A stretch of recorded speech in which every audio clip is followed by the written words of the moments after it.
Assalamualaikum warahmatullahi wabarakatuh. Perkenalkan, nama aku Nadia Kasaputri dengan NPM 043. Di sini sebagai pewawancara. Dalam kesempatan kali ini, terima kasih kepada kedua narasumber, yaitu pemuda dan pemudi perwakilan Karang Taruna yang telah berkenan meluangkan waktu untuk berbincang bersama saya. Wawancara ini dilakukan dalam rangka memenuhi tugas mata kuliah komunikasi bisnis, sekaligus untuk menggali lebih dalam mengenai peran, pengalaman, serta pandangan pemuda-pemudi Karang Taruna dalam kegiatan sosial dan pemberdayaan masyarakat. Baik, tanpa berlama-lama mungkin kita perkenalan dulu. Boleh dari tetehnya? Perkenalkan, nama saya Reva Amelia Pratiwi. Perkenalkan, nama saya Randy Saputra. Tanpa berlama-lama, mari kita mulai sesi wawancara kali ini. Pertanyaan yang pertama yaitu apa tujuan utama dibentuknya komunitas atau Karang Taruna tersebut? Mungkin boleh teteh? Tujuan utama Karang Taruna itu sebenarnya untuk wadah anak muda di lingkungan supaya bisa berkumpul, berkarya, dan ikut terlibat dalam kegiatan sosial kemasyarakatan. Jadi bukan cuma nongkrong aja, tapi ada manfaatnya juga buat sekitar. Lewat Karang Taruna, kita bisa belajar kerjasama, gotong royong, dan juga melatih kepemimpinan. Misalnya pas bikin acara 17 Agustusan, kita bisa lihat bagaimana semua anggota ikut kerja bareng dari persiapan sampai hari H, itu bikin rasa kebersamaan makin kuat. Oke, wah keren banget ya teman-teman. Mungkin lanjut aja ke pertanyaan kedua. Proses pengambilan keputusan dalam komunitas ini dan seberapa besar kontribusi anggota dalam proses tersebut? Kalau untuk proses tersebutnya, kalau di Karang Taruna biasanya prosesnya pengambilan keputusan di Karang Taruna dilakukan lewat musyawarah. Jadi semua ide dikumpul itu dari ketua sampai anggota. Misalnya mau bikin lomba 17 Agustusan, ada yang usul lomba balap karung, balap kelereng, dan ada juga balap yang lainnya.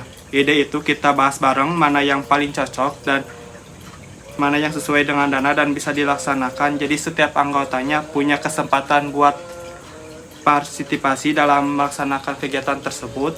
Kontribusinya itu besar banget karena tanpa mereka acara mungkin gak akan sejalan dengan lancar. Di Karang Taruna, keputusan biasanya diambil melalui diskusi terbuka atau musyawarah. Setiap usulan dari anggota akan didengar dan dipertimbangkan bersama. Kemudian disepakati mana yang paling realistis dijalankan. Misalnya saat menyusun agenda lomba, ide-ide dari anggota bisa jadi bahan pertimbangan penting. Jadi bukan hanya pengurus inti yang menentukan, tetapi seluruh anggota ikut terlibat. Kontribusi anggota sangat besar karena tanpa keterlibatan mereka kegiatan tidak mungkin berjalan maksimal.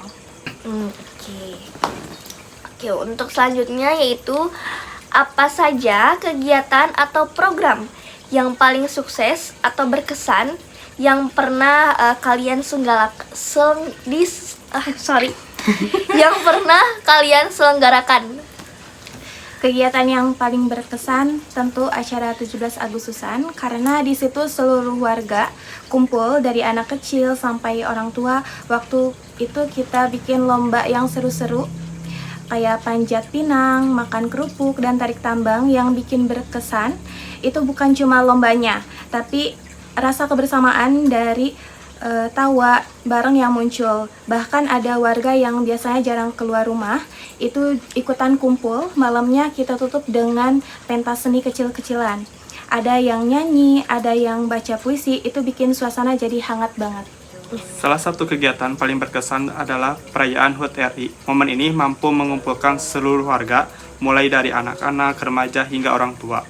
Lomba-lomba tradisional yang diadakan bukan hanya seru, tapi juga membawa suasana gembira dan mempererat persaudaraan antar warga. Selain itu, adanya pentas seni sederhana membuat acara semakin meriah. Bagi kami, keberhasilan acara bukan hanya dari banyaknya kegiatan, tapi dari kebersamaan yang tercipta dan partisipasi aktif masyarakat. Oke, wow seru banget ya. Selanjutnya yaitu apa dampak nyata yang telah diberikan komunitas ini kepada anggotanya atau masyarakat sekitar? Untuk dampaknya, karena kerasa banget buat anggota Karang Taruna, kita jadi punya pengalaman kerjasama, ngatur acara, dan belajar tanggung jawab. Itu penting banget buat kehidupan sehari-hari. Buat masyarakat sekitar, mereka jadi punya hiburan, tempat kumpul, dan acara yang bisa mempererat tali silaturahmi. Misalnya di acara 17 Agustus, orang tua bisa bangga lihat anaknya ikut lomba, anak muda bisa merasa dihargai karena dipercaya mengurus acara, dan semuanya jadi lebih terasa akrab. Dampaknya terasa ganda, baik untuk anggota maupun masyarakat. Anggota mendapat pengalaman berorganisasi, melatih kepemimpinan, serta belajar bekerja sama dalam tim. Sementara masyarakat sekitar merasakan manfaat dari adanya kegiatan positif yang mempersatukan, menghibur, dan membangun silaturahmi. Acara-acara yang bergelar juga mampu menumbuhkan rasa bangga warga terhadap peran anak muda di lingkungannya, karena mereka bisa melihat langsung kontribusi nyata Karang Taruna. Oke, untuk pertanyaan yang selanjutnya yaitu, apa peran media sosial atau platform digital dalam komunitas tersebut? Sekarang media sosial itu penting banget ya. Lewat media sosial kita bisa share info tentang acara Karang Taruna, bikin undangan digital, atau upload dokumentasi biar semua orang tahu kegiatan kita.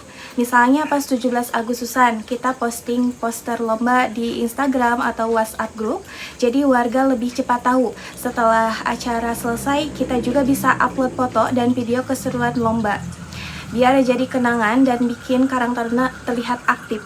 Bahkan media sosial bisa jadi cara buat menarik anak muda lain yang belum ikut, biar mereka tertarik gabung. Media sosial punya peran besar sebagai alat komunikasi dan publikasi. Informasi kegiatan bisa cepat tersebar lewat WhatsApp group, Instagram, atau platform lain, sehingga warga mudah mengetahui jadwal acara.